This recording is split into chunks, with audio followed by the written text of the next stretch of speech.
A gente compreende que Processo. é um processo muito gradativo, muito demorado. Às vezes você tem que falar para a criança 100 vezes uma única coisa para que ela possa errar mais um pouco, mas depois das 300 vezes ela entender que não pode. Então, às vezes, a gente quer exigir demais. E a cabeça não é igual, né? Não. Tem crianças que desenvolvem mais rápido, tem outras que demoram um pouquinho. Por quê? Por quê? Tudo conta como foi a infância. Se você teve uma infância conturbada, não é verdade? Traumática, então é meio que complicado de você receber ordem, obedecer comando. Tem gente que não aceita obedecer. É o que ela pensa, o que ela quer e ponto. Mas eu sirvo Jesus. Eu estou com Cristo, mas é do jeito dela. Então, existe um processo de libertação. Nós não podemos exigir dos nossos liderados algo que eles não podem dar. É a mesma coisa de você pedir para a bananeira dar maçã. Eu quero comer maçã. Ela não vai te dar maçã. Ela vai te dar o quê? Banana. E eu demorei a entender. Nós, quando estamos como líder, a cabeça de um líder não é igual à cabeça de um liderado. É diferente. O líder ele tem que separar as peças do tabuleiro. Nós vivemos um jogo, é um jogo espiritual, aonde vai vencer aquele que tem uma habilidade maior. Vai vencer aquele que tem uma postura maior. Então,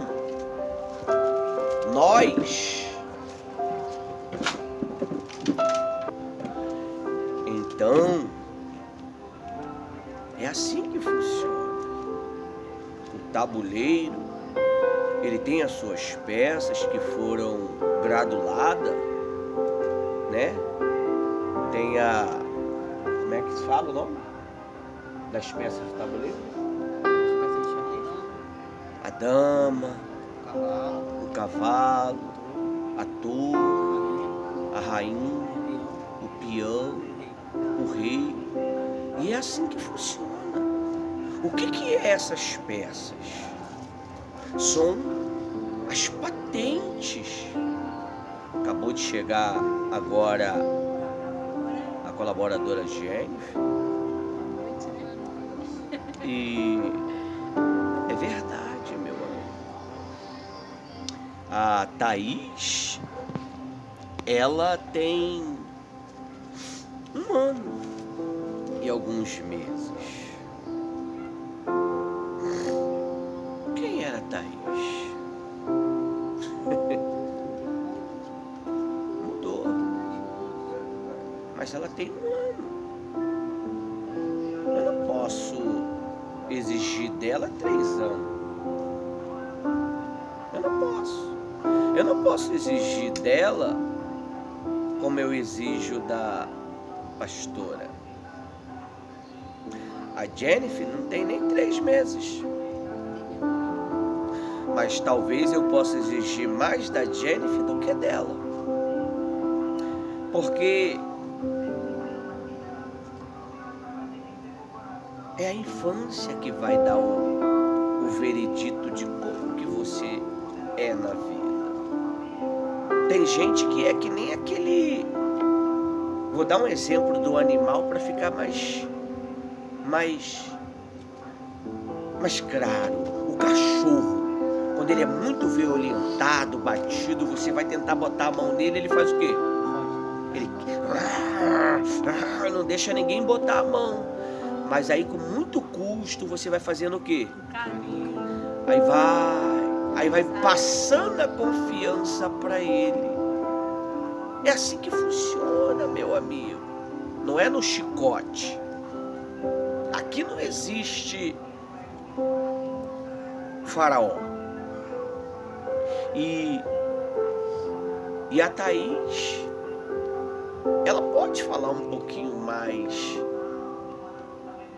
de algumas deficiências. Fala um pouco das tuas deficiências, minha filha, para que as pessoas de antes e que ainda está em luta para poder vencer. Pode falar.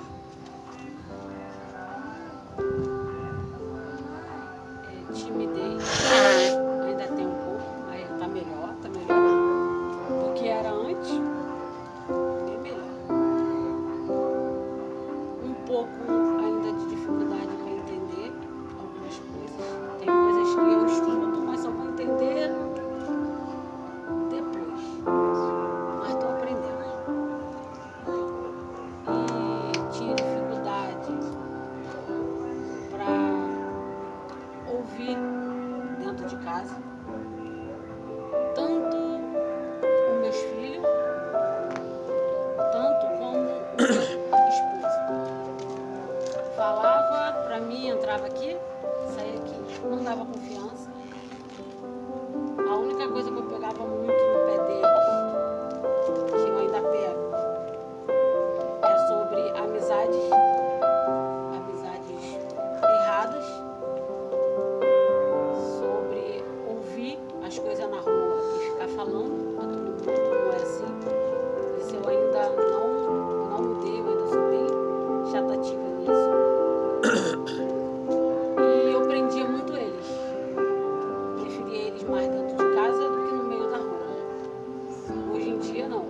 Hoje em dia tem tempo para ficar dentro de casa, trancado, de castigo sim, porque mãe pode sim botar filho de castigo. Mãe pode sim bater em filho sim, óbvio não matar, mas dar o castigo, botar no teu devido lugar, tirar o que pode sim. Disciplinas, né? Isso. E tem o tempo de ir pra rua brincar. Eles que têm que entender com a educação que pai e mãe deu, o que é o certo e o que é errado no meio da rua. Porque em dia de hoje está meio complicado. O que é certo está errado e o que é errado está virando certo. É verdade, minha amiga, meu amigo. Então, nesse podcast aqui do Apoio aos Soldados Feridos, nós viemos trazer um pouquinho aqui da nossa experiência, das nossas debilidades, porque nós não somos os super-homens. Temos debilidades, temos fragilidades. Por mais que nós temos uma patente, aqui só líder, só tem líder aqui. Então, nós temos essas debilidades. E agora nós vamos ouvir um pouco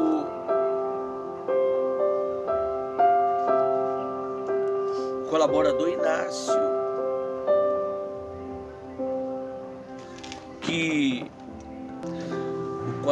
Inácio, para falar um pouco da sua experiência com Jesus.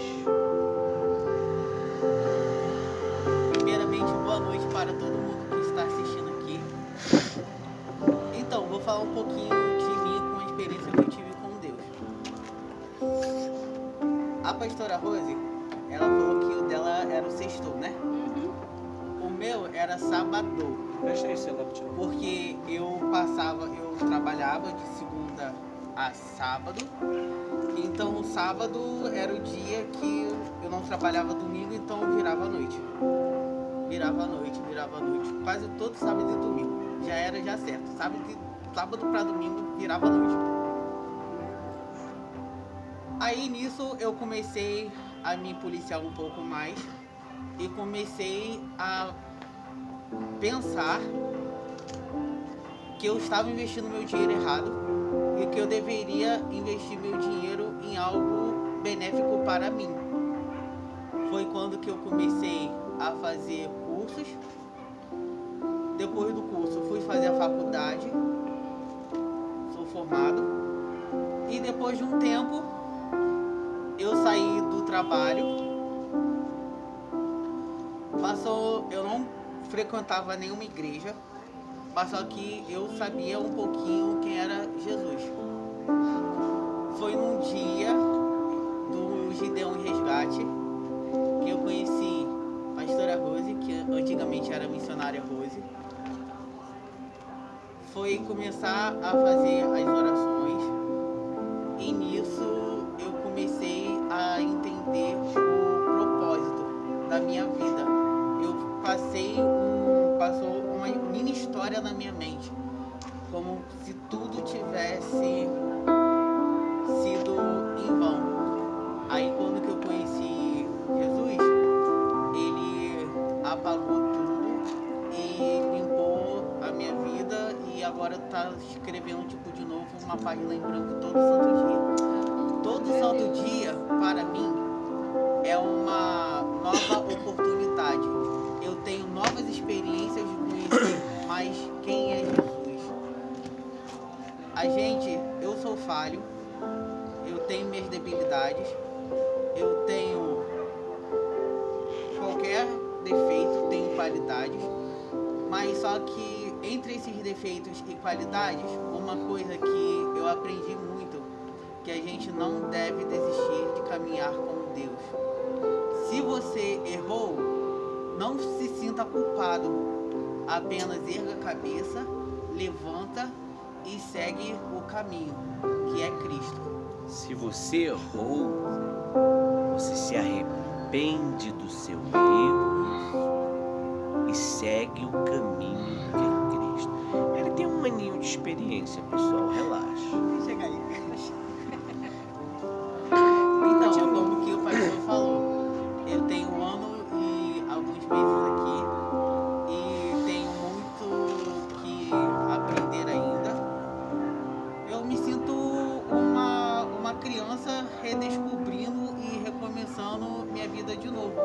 Um ano em 4 meses eu tô me sentindo uma criança que precisa de um pai ou de uma mãe para me segurar no colo, para me dar meus primeiros passinhos de novo. Então, esse é um pouquinho da minha experiência com Deus. Bem, muito bem objetivo, né, pessoal? Isso é bom e não bom ao mesmo tempo, né? É assim que funciona, meu amigo e minha amiga. A vida com Cristo, ela não é uma mágica. Ela é uma experiência. Dia a dia nós vamos nos descobrindo. Dia a dia nós vamos nos refazendo. Porque quando você não conhece Jesus, você formou uma história. Mas quando você conhece Jesus, você refaz a história. É assim que funciona. A gente aprendeu tudo de errado. Aí agora nós vamos ter que aprender a fazer tudo certo. E é muito difícil você educar uma criança que já aprendeu tudo lá fora, mas de maneira errada.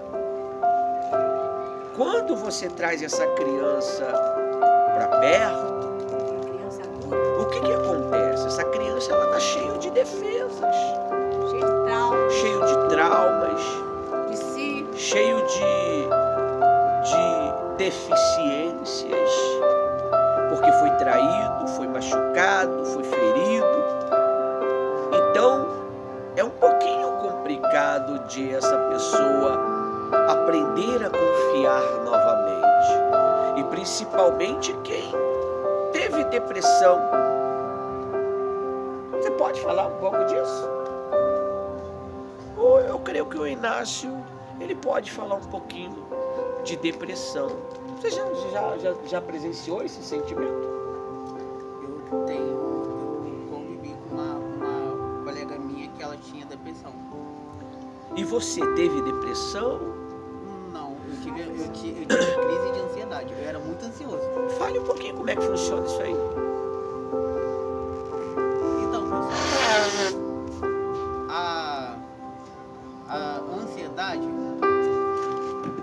ela é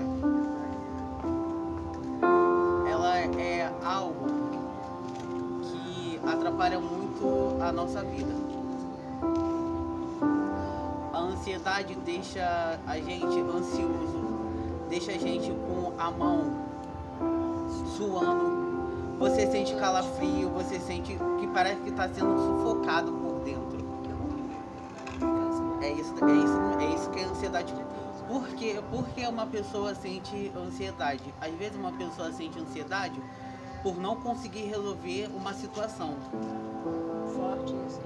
Ou algum sentimento que ela guardou de ruim. E toda vez que ela lembra daquele fato ruim, gera um sentimento de culpa, de desespero, medo, insegurança, vai juntando tudo. É como se fosse uma caixinha de recordação. Imagina que você tem uma caixinha que você guarda tudo que você tem. Medo, ansiedade, insegurança, raiva, tudo. É o teu coração. Então, juntando tudo isso, vai gerando umas palpitações no teu coração. E essas palpitações geram suor, calafrio e você começa a se sentir sufocado por dentro. É como se você fosse um grito desesperado dentro de você tentando sair e você não consegue. Você, Inácio, colaborador Inácio, venceu ou está vencendo? Não, graças a Deus eu venci. Eu não estou mais ansioso, não estou mais preocupado com nada. Eu passei a jejuar mais, eu passei a orar mais e agora está me dando uma vontade maravilhosa de ler a Bíblia quase todos os dias. Isso daí é tudo um processo gradativamente, não é do dia para a noite, nem da noite para o dia, é gradativamente. Cada dia você tem que vencer tipo, um obstáculo que está te impedindo de alcançar a salvação e de ficar mais perto de Jesus. Fala um pouquinho da sua experiência com Jesus agora, como é que é você nas orações, no jejum, no seu particular com Cristo, como é que funciona isso aí? Como é que é estar em um particular com Cristo? Como é que é viver pela fé? Fala um pouquinho aí. Então, eu costumo jejuar de meia-noite a meio-dia. Meia-noite eu faço a oração, meio-dia também, e de manhã, quando eu acordo, eu leio a Bíblia também. Eu leio a Bíblia meia-noite e leio também a Bíblia também de manhã. Quando que eu estou indo para o meu trabalho, eu dobro meus joelhos e faço minha oração. A minha oração nada mais é do que eu confessando meus pecados para Deus, para Ele me perdoar. E também, principalmente, para Ele tirar tudo aquilo que está me atrapalhando de crescer, tanto espiritualmente e como pessoa. Você é obrigado a jejuar? Então, pessoal, a gente não é obrigado a jejuar. Mas eu comecei antigamente eu não tinha noção do que era o jejum. E nem do que a oração era capaz de fazer. Eu só comecei a entender depois que eu vim para a igreja com os soldados feridos de Jesus Cristo. Que eu comecei a entender o que é o jejum. O jejum nada mais é do que o fortalecimento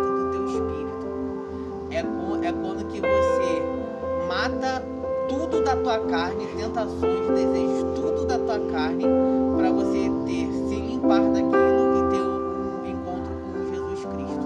Quem é o Inácio hoje? O Inácio hoje é uma pessoa que não tem mais ansiedade, tenho minhas inseguranças, eu tenho meus medos, porque a gente, além de ser espiritual, também é carne, e Deus também não criou robô. Ele não quer ele quer a gente 100%, mas só que a gente tem que fazer de 100%.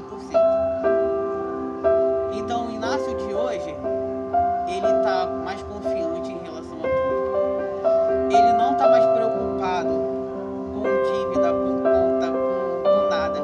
Ele só fala: Senhor, seja feita a tua vontade. Amém. Você vê, meu amigo e minha amiga, é um processo gradativo. E se você não entende do jogo do tabuleiro, é assim que se fala? Ele é um jogo para pensadores.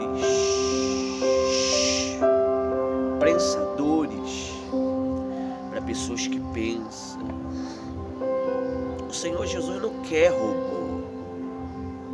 O Senhor Jesus quer pessoas livres, que tenham consciência do que está fazendo.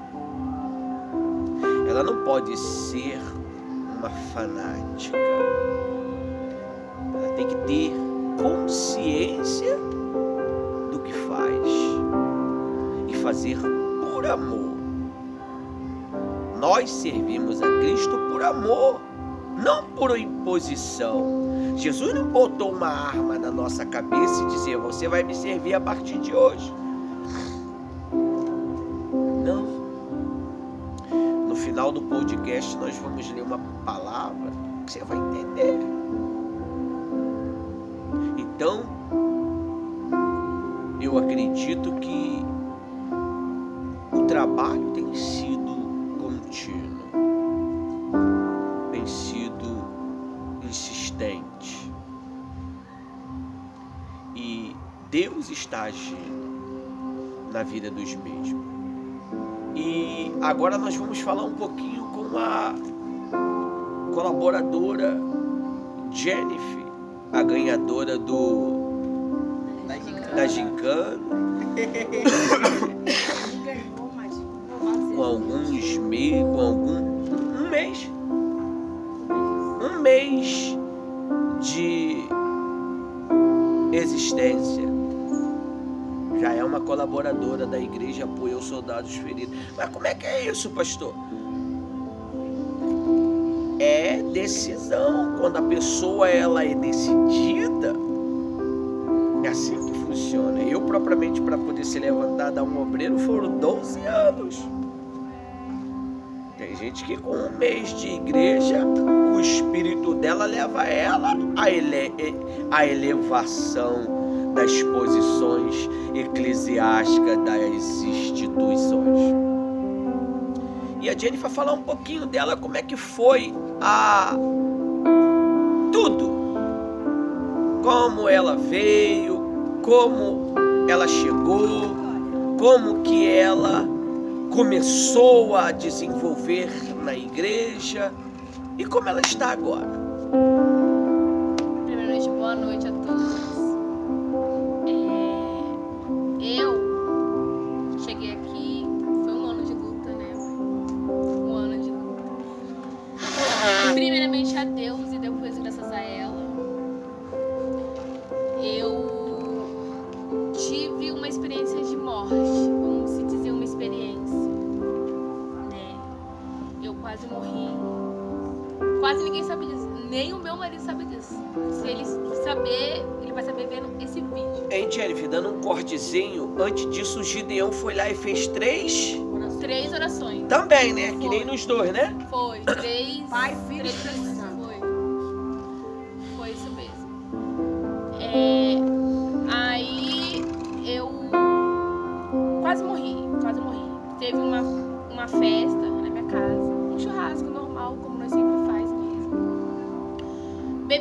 bebi muito. Não vou falar que eu bebi pouco.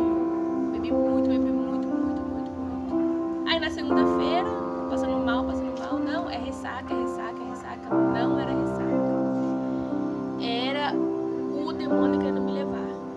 Mas graças à oração dela e graças a Deus, eu estou aqui hoje para me contar o meu testemunho. Aleluia. Aí eu, na terça-feira, fui resolver umas coisas de manhã cedo e uma coisa me cutucando. Vai na igreja.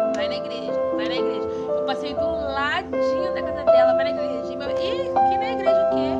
Eu vou lá fazer o quê? O que que eu vou fazer lá? Não tenho nada pra mim fazer lá. Se for pra mim falar com a pastora, eu falo pelo meu zap. Que todo dia tem uma mensagem. Que todo dia ela ia enviando mensagem. Eu até falava assim, ai, que mulher chata, ai, que meu Deus do céu, tá me enchendo o saco já. Eu vou bloquear ela. Mas sempre quando eu ia lá pra mim bloquear ela, acontecia alguma coisinha que ela voltava pro meu celular. Desbloqueada. E chegava a mensagem. Era assim mesmo.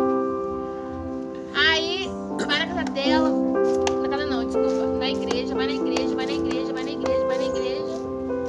Falei, eu vou ir na igreja, eu tô cansada, que eu fiquei o dia todo na rua, sem comer, sem fazer nada. Eu vou dormir, que eu estou cansada. Enfim, não consegui dormir. Tomei meu banho, me arrumei. Quando abri meus olhos, eu estava na onde?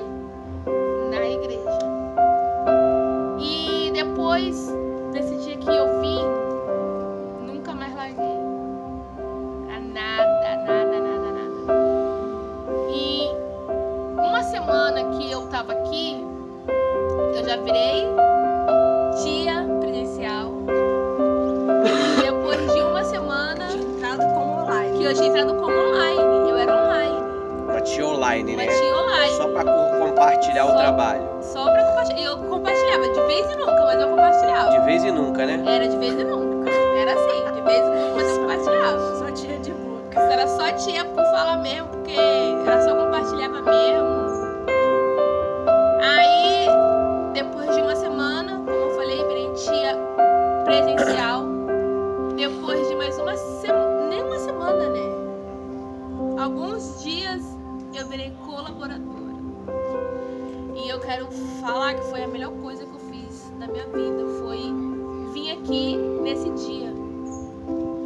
Como eu falei lá na frente, ela me falou depois. Como você tá? Você tá bem? Eu falei, tô bem. Mas pra mim ninguém sabia, mas ela sabia de tudo. O que eu passei naquela noite, eu não dormi, uma dor no peito, não conseguia dormir, não conseguia fechar o olho, uma dor no peito, dor na cabeça, uma falta de ar.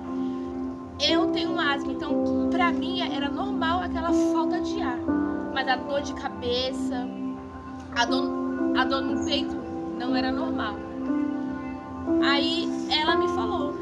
Você tem asma que tá lutando pra combater este mal, né? Isso, eu já vou chegar aí. Aí eu peguei e falei tudo pra ela. Gente, ela não sabia que eu não tinha falado nada pra ela. Não tinha falado, eu só falei que eu tava com dor no peito. Não falei aonde, não falei. Ela falou, você tava com dor aqui, e se sufocando, não tava? Eu falei, é isso mesmo. E eu falei pra ela, como que a senhora sabe? Ela falou assim, foi Deus que me mostrou você.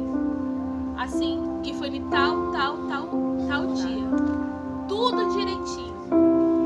E foi, depois dali, eu falei, Deus, daqui eu não saio mais, daqui ninguém me tira. Não vou falar que é fácil, porque não é fácil, é uma guerra todo dia é uma guerra. Tanto em tudo, é pra vir, sempre tem uma dor aqui, sempre tem um cansaço ali. Tanto como minhas filhas também, eu não quero ir, mas vai. E hoje eu tô maravilhosa. Semana passada, fiquei 3 dias fora.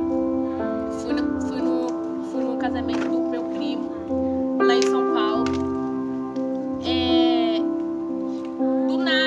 nada, me deu uma falta de ar.